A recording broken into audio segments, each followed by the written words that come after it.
जय साईं राम एवरीवन। आशा करती हूँ साईं कृपा से आप सब बहुत बहुत अच्छे होंगे। आज शेयर करूँगी आप सभी के साथ 3 बहुत ही प्यारे साईं अनुभव जो 3 साईं डिवोटीज़ के हैं। इन अनुभवों से आप सभी को भक्त और साईं का आपस में जो प्यार है ना, वो समझ में आएगा। तो पहला अनुभव है दीपिका जी का। मैम साईं बाबा से कब से जुड़ी है उन्हें याद नहीं, लगभग 20 साल से बाबा से जुड़ी हुई है।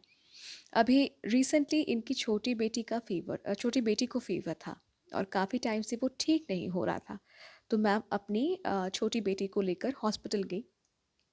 तो डॉक्टर ने चेकअप किया और कहा कि ब्लड सैंपल्स लेना पड़ेगा ताकि पता चले कि फीवर किस वजह से कंटिन्यू हो रहा है। अब बच्चे जो है इंजेक्शंस के नाम से डरते हैं। तो मैम जैसे ही अपनी छोटी बेटी को लेकर लेबॉर्ट्री जा रही थी, वो मन ही मन बाबा को बोलते हुए जा रही थी कि साईं बाबा प्लीज़ आप देखना कि अ, मेरी बच्ची को डर ना लगे, उसे दर्द ना हो, वो रोए ना, आप रहम नज़र करना।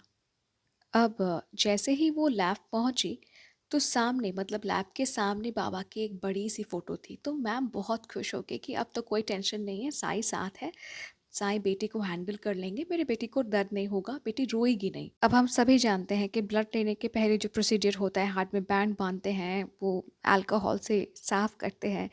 तो ये सब से बच्चे तो डरते हैं, कभी-कभी बड़े भी डर जाते हैं, पर इनकी बेटी को बिल्कुल भी डर नहीं लगा। जब ब्लड ड्रॉ किया जा रहा था, इनकी बेटी रोई नहीं। इंस्टेड छोटी सी गुड़िया बहुत खुश होकर घर गई और सभी को बताने लगी कि डॉक्टर ने ब्लड लिया, पर मुझे दर्द नहीं हुआ। Now this is called faith. इसे कहते हैं विश्वास। मैम को विश्वास था, दृढ़ विश्वास था कि अगर वो साईं को कहेंगे कि उनकी बेटी को साईं संभाले, साईं संभालेंगे और बेटी रोएगी नहीं।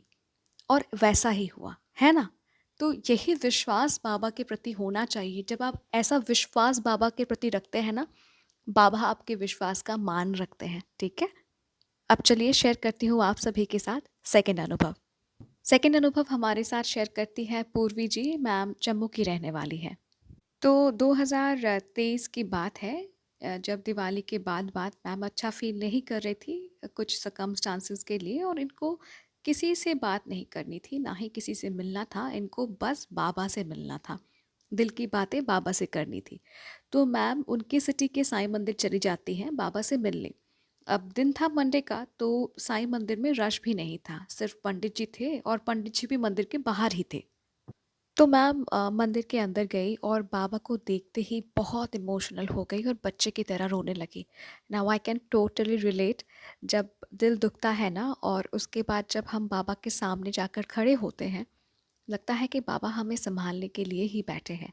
हमें सुनने के लिए, हमें समझने के लिए सिर्फ बाबा ही है।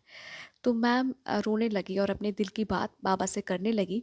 और फिर कहने लगी बाबा से कि बाबा आप मुझे स्वप्न दर्शन तो देते हो, पर मुझे आपको फिजिकल फॉर्म में देखना है। आपका प्रेजेंस मुझे फील करना है कि आप मेरे सामने हो, मेरे साथ हो। इसके बाद वो परिक्रमा करती है और कंटिन्यूअसली मैम रो रही थी। फिर वो बाबा को कहती है मन ही मन के, आपको ठीक है मुझसे तो मिलना ही नहीं है, आपके पास मेरे लिए शायद ही वक्त होगा।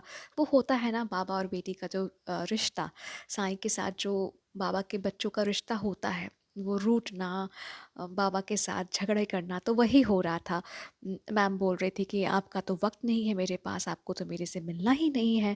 ये सब मैम बोल रही थी कि इतने में ही पंडित जी इनके सामने आए और कहने लगे, सबका मालिक एक, फिक्र मत करो, मैं तुम्हारे साथ हूँ।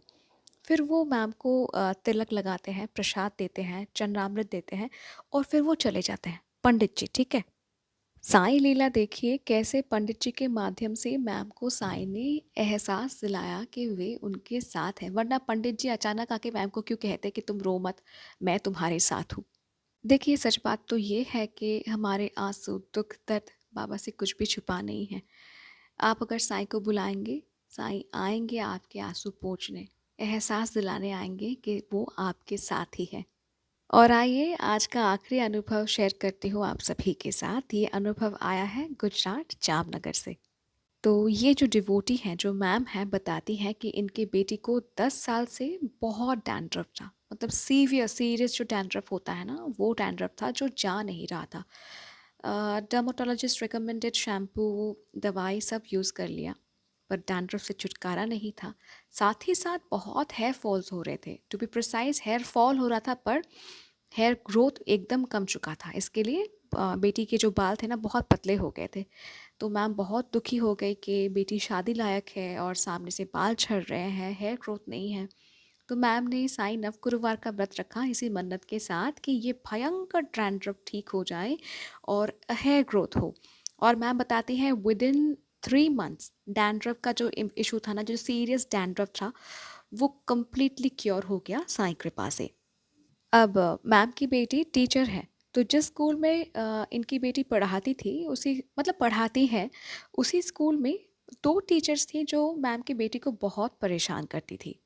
जैसे कि चुगली करना, प्रिंसिपल को गलत इन्फॉर्मेशन दे के भड़काना, तो इनकी बेटी ना बहुत परेशान हो गई थी क्योंकि डेली उनको झेलना पड़ रहा था, ठीक है? तो जब मैम को ये बात पता चली तो मैम ने बाबा से कहा कि साईं, मेरी बेटी को वो 2 टीचर्स बहुत परेशान कर रहे हैं, आप कृपा कीजिए ताकि वो दोनों मेरे बेटी को परेशान ना करें। आप कृपा करो मेरी बेटी पर। ये प्रॉब्लम आप सॉल्व अगर कर देते हो तो मैं गुरुवार आपको नारियल चढ़ाऊँगी। और मैम बताते हैं 2 दिन बाद इनकी बेटी इनको इन्फॉर्म करती है कि माँ, वाइस प्रिंसिपल ने उन 2 टीचर्स को अलग क्लास में शिफ्ट कर दिया है और वाइस प्रिंसिपल ने ये भी कहा है कि उन्हें पता चल गया था कि वो तो टीचर्स जो थी वो र्यूमर्स फैला रही थी। तो मतलब बाबा कितने सुनते हैं ना। मैम ने कहा कि मैं आपको नारियल चढ़ाऊँगी। बाबा नारियल के लिए थोड़ी ही बैठे थे। बाबा को क्या नारियल की पड़ी है? पर वो जो श्रद्धा भाव से मैम ने कहा ना कि मैं आपको नारियल चढ़ाऊँगी, प्लीज़ आप कुछ करो, मेरी बेटी को बहुत परेशान कर रहे हैं, तो बाबा ने तुरंत मतलब 2 दिन के अंदर सारा प्रॉब्लम का ही समाधान कर दिया। मैम ने एक और छोटा-सा अनुभव मेरे साथ शेयर किया है। वो बताती हैं कि इनके बेटी के दाँत में बहुत दर्द था और जब वो डॉक्टर के पास गई तो डॉक्टर ने कहा कि गम्स में कुछ प्रॉब्लम है, तो शायद छोटा-सा ऑपरेशन करना होगा, यानी चीर-फाड़ करके देखना पड़ेगा। ये सुन के इनकी बेटी बहुत डर गई और डेंटिस्ट के पास दोबारा नहीं गई और घर में ऊदी लगाने लगी गम्स में और बाबा से प्रार्थना करती है कि बाबा, मुझे डॉक्टर के पास जाना नहीं है, आप ही इस दर्द को ठीक कर दो। और 2-3 दिन में ही इनका दर्द गायब हो गया। नॉट ओनली दैट, दर्द ठीक होने के बाद इनके बेटी को साईं संदेश मिला, जहाँ पे बाबा कहते हैं कि क्यों ऊदी लगाने से दाँत का दर्द ठीक हो गया ना। सो हाउ स्वीट बाबा। आप सब पूछते हैं ना कि भगवान से हम कनेक्ट नहीं कर पाते, कैसे कनेक्ट करें? तो देखिए बाबा ऐसे ही कनेक्ट करते हैं। आपने बाबा को कहा, ये मैम की बेटी ने कहा कि बाबा, मेरे दाँत के दर्द को आप ठीक कर दो, मैं ऊदी लगा रही हूँ। दाँत का दर्द ठीक भी होता है ऊदी लगाने के बाद। इसके बाद बाबा थ्रू मैसेज, थ्रू संदेश इनकी बेटी के साथ कम्युनिकेट करते हैं कि देखो हो गया ना ठीक तुम्हारे दाँत का दर्द ऊदी लगा के। तो बाबा इतने ही प्यारे हैं और आप तीनों को बहुत-बहुत धन्यवाद इतना प्यारा-प्यारा अनुभव हम सभी को उपहार देने के लिए। और मेरे साई परिवार, आप सभी को यही कहूँगी कि अनुभव अगर अच्छा लगा तो प्लीज़ लाइक कीजिए, शेयर कीजिए और अगर आप भी अपना अनुभव मेरे साथ शेयर करना चाहते हैं तो आप मुझे ईमेल कीजिए, इंस्टाग्राम पे डायरेक्ट मैसेज कर सकते हैं या फिर मेरे व्हाट्सएप नंबर में भी आप मुझे मैसेज कर सकते हैं। कॉन्टैक्ट डिटेल्स डिस्क्रिप्शन पे दिया हुआ है और अगर अभी तक चैनल को सब्सक्राइब नहीं किया है तो कर लीजिए। मिलती हूँ बहुत जल्दी नए से अनुभव के साथ। टिल देन, जय साईं राम।